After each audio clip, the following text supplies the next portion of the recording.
adalah orang-orang yang mereka membaca surat Al-Mulk. Kan sudah Ustaz disebutkan tentang Quran. Nah, itu secara umum. Ini secara khusus. Orang yang membaca Al-Quran secara umum akan mendapatkan syafaat. Betul. Rasulullah SAW mengatakan Iqra'ul Qur'ana fa innahu ya'ti yaumal qiyamati syafi'an li ahli. Baca Quran, sesungguhnya Quran itu kelak menjadi syafaat bagi orang yang membacanya. Itu dalilnya umum yang kita sudah sebutkan nomor 4 kalau tidak salah. Adapun ini disebutkan secara penyebutan khusus, yaitu apa? Membaca surat Al-Mulk. Maka kemudian dalilnya dulu kita bacakan supaya kita paham. Maka sampai kemudian Rasulullah SAW mengatakan suratum minal Quran fihi salasuna ayatan tashfa' li sahibiha hatta yughfar lahu. Fa qala tabarakalladzi biyadihil mulk fa akhrajathu minan nar wa adkhalathul jannah. Rasulullah itu termasuk salah satu laki-laki di antara para nabi yang selalu merutinkan membaca surat Al-Mulk sebelum beliau tidur. Jadi termasuk kebiasaan Nabi ketika malam beliau berwudu, beliau mematikan lampu penerangan rumahnya dengan baca bismillah, dia kemudian mukul-mukulkan tempat tidurnya membaca bismillah, baca Al-Ikhlas, Al-Falaq, An-Nas dan ayat kursi. Dan termasuk kebiasaannya Nabi dalam satu riwayat yang sahih, sesungguhnya Rasulullah SAW, sesungguhnya beliau senantiasa merutinkan untuk membaca surat Al-Mulk sebagaimana hadis riwayat Imam Tirmidzi. Makanya Nabi kemudian mengatakan fihi, di dalam Al-Quran itu ya, salasuna ayatan, ada satu surat yang kemudian jumlahnya itu 30 ayat, yang mana bagi orang yang membacanya dan merutinkan untuk membaca surat Al-Mulk, maka sesungguhnya yughfar lahu, dia itu akan diampuni oleh Allah secara khusus ketika dia merutinkan surat Al-Mulk. Kemudian Nabi membacakan apa? Tabarakalladzi biyadihil mulku wa huwa ala kulli syai'in qadir. Ayat yang pertama dalam surat Al-Mulk. Berarti surat Al-Mulk itu kemudian memiliki keutamaan double. Keutamaan secara umum, dia bisa memberikan syafaat bersama Al-Baqarah, Ali Imran, Al-Maidah dan yang lainnya. Tetapi kemudian ada keutamaan yang kedua. Keutamaan yang kedua, dia secara khusus disebutkan oleh Nabi merupakan surat yang mampu bisa memberikan syafaat kepada orang yang membacanya. Surat Al-Mulk gitu. Dan Nabi membacanya sebelum beliau itu kemudian tidur. Ya.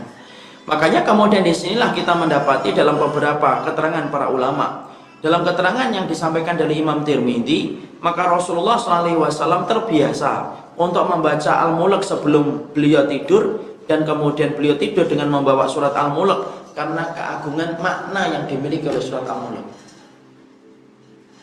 Ya. Dan ini kemudian harusnya menjadi perhatian. Boleh nggak Ustadz kita itu mengutamakan surat-surat tertentu daripada surat-surat yang lainnya? Boleh, tidak apa-apa. Kenapa? Karena mengutamakan ayat di atas ayat yang lainnya termasuk di antara perkara yang diperbolehkan di dalam Al-Quran. Allah berfirman, "Ma nansakh min ayatin aw nunsiha na'ti bi khairin minha aw misliha." Tidaklah kami hapus satu ayat lalu kami datangkan ayat yang semisalnya atau ayat yang lebih baik. Allah menyebut ayat yang lebih baik. Berarti di dalam Al-Quran ada surat yang lebih baik daripada surat yang lainnya. Iya.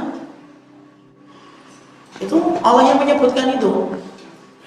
Makanya kemudian surat Al-Baqarah tidak bisa disamakan dengan surat Maryam. Surat Al-Imran tidak bisa disamakan dengan surat Hud. Kenapa? Karena keutamaan yang dimiliki surat Al-Baqarah itu besar dibandingkan surat-surat yang lainnya. Sebagaimana surat Al-Mulk itu keutamaannya lebih besar daripada surat Nuh ataupun surat Al-Munafikun sekalipun. Kenapa? Dia punya keutamaan khusus. Karena tidak semua Al-Quran itu tidak semua surat di dalam Al-Quran itu memiliki keutamaan khusus. Semua surat di dalam Al-Quran memiliki keutamaan umum. Keutamaan umum itu apa? Dibaca berpahala dan menjadi petunjuk dalam kehidupan. Itu keutamaan secara umum. Adapun keutamaan secara khusus itu apa? Keutamaannya secara khusus yaitu adalah beda-beda. Contohnya surat Al-Baqarah. Surat Al-Baqarah itu keutamaan khususnya apa? Yaitu mampu memberikan naungan kepada orang ketika nanti dikumpulkan di padang mahsyar bersama dengan surat Ali Imran. Surat yang paling utama itu salah satunya Al-Baqarah, Pak. Makanya kalau Bapak itu anak-anak saya wajibkan itu menghafalkan surat Al-Baqarah. Cuma masalahnya kan bukan anak saya.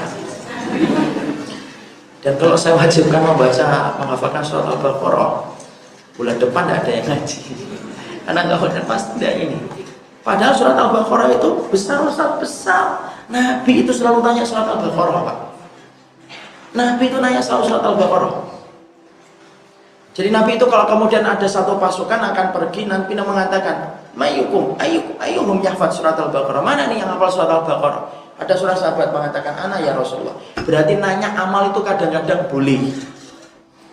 Jadi boleh nggak kita nanya amal? Siapa yang tadi malam sholat tahajud? Jangan buru-buru komentar itu tidak sunnah pertanyaan itu. Enggak lah. Nabi aja nanya kok. Kadang-kadang itu boleh. Nabi nanya, siapa ini yang hafal surat Al-Baqarah? Ana ya Rasulullah. Ya sudah, kamu jadi amirnya Pak, kelompok ini. Nabi ketika kemudian menguburkan orang, Nabi juga nanya. Contohnya dalam perang Badar dan perang Uhud, yang meninggalkan banyak, tidak bisa satu jenazah satu lubang, hanya satu lubang diisi 3 dan 4 jenazah sekaligus. Maka Nabi ketika kemudian akan memasukkan itu, Nabi selalu nanya dulu, ayyuhum yahfaz surat Al-Baqarah. Mana ini yang hafal surat Al-Baqarah? Fulan ya Rasulullah. Masukkan dia dulu. Ditarik dia, dimasukkan dulu, didekatkan ke liang lahatnya. Paling dekat dengan Ka'bah. Kenapa? Dia pulang kepada Allah membawa hafalan surat Al-Baqarah. Kita ini apa ridho tuh Pak? Pulang kepada Allah tidak membawa hafalan Quran di dalam dada kita, berarti jangan-jangan dada kita ini kuburan loh. Rumah yang tidak dibacain Quran itu kan disebut apa? Kuburan. Bawalah 1 surat, 2 surat, jangan 3 surat yang terakhir toh, terus bawalah itu Al-Baqarah gitu kita bawa, atau kemudian kalau tidak mampu Al-Baqarah, Al-Mulk lah yuk kita hafalin gitu loh. Supaya kita pulang kepada Allah itu membawa sesuatu yang kita hafalkan itu. Quran itu. Makanya masih ingat itu ada seorang syekh itu dalam satu daurah. Ada dalam satu acara daurah ya. Kemudian disiarkan live di TV dan itu akhirnya ada yang merekam, ada di YouTube. Itu ada seorang syekh itu ditanya sama salah satu penanya.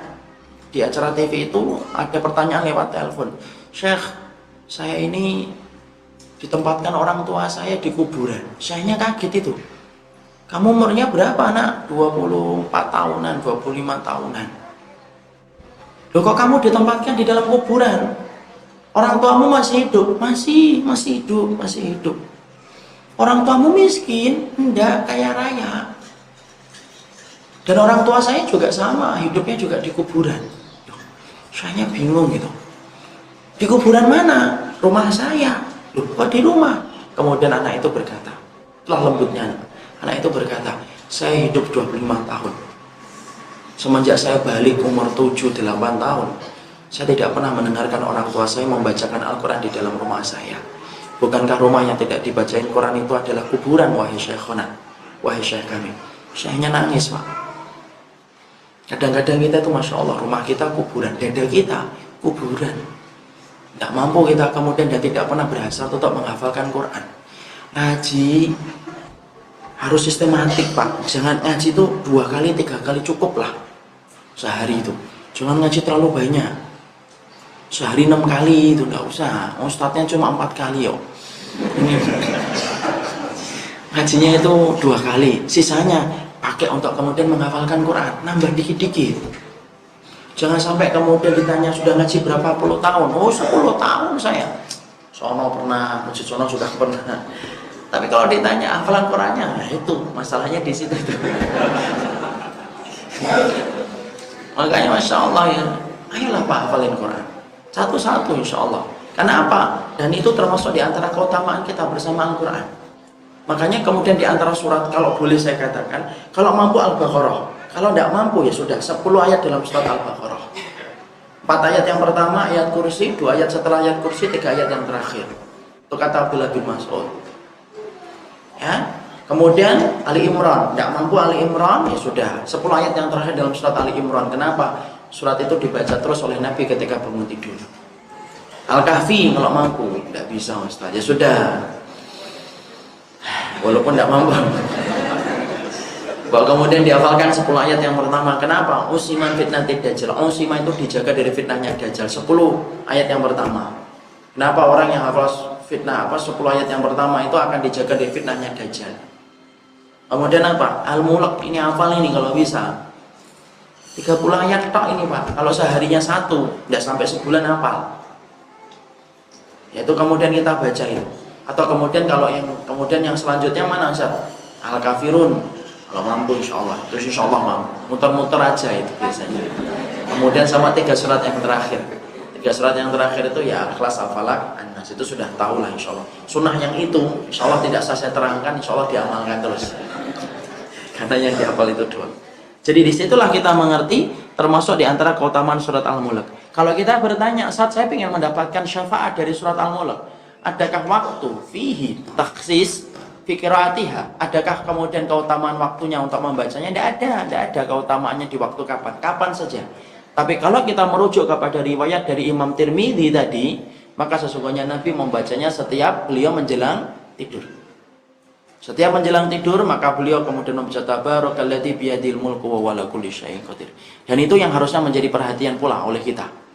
Jadi menjadi perhatian oleh kita, yaitu adalah ketika kita membaca surat Al-Mulk dan kita rutinkan, dan kemudian itu menjadi sebab syafaat dalam kehidupan kelak kita di